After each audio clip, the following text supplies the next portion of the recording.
دوستان عزیز، ما امروز در یکی از منظره‌های زیبای ناحیه سنگوار در دهه کنج دره دهه پغوله قرار داریم، در زمین زنبورگاهی اکای سعید.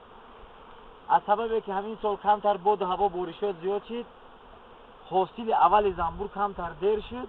نه که به هر حال هم باشد حاصل شدگی های مرحمت خطان میبینین. حاصل چه خیلی شدگی های؟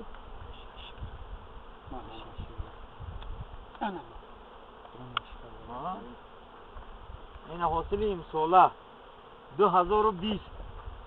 نوش همه نشد. آها. درنو یاشکن. این های واشی ناو همین سال زدگی.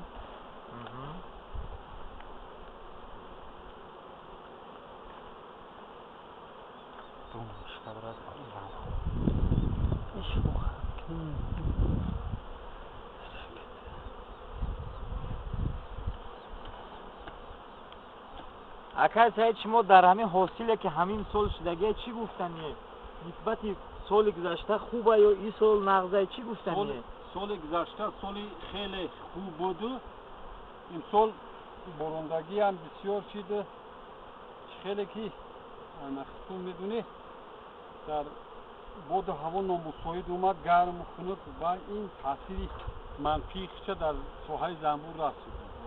مثلا این هر سال ما این حالت دو مرتبه تاب داده دیم، اصلا گرفته دیم.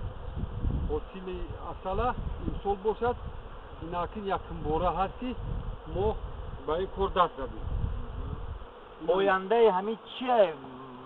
ممکنه که با محصول 2 مرتبه 3 مرتبه شدنش ممکنه؟ آیندهش اونقدر بهای خوب داده نمیتونه. همینه برای که وابسته به طبیعت خیلی هم گرمه، یک باره خشک شد، بعد خاکبارو شد. این طرفی کاری زنبور ده طرفی منفی خیشه نشون میده. با همین خاطر ما بها داده پیشگویی کرده نمیتونیم.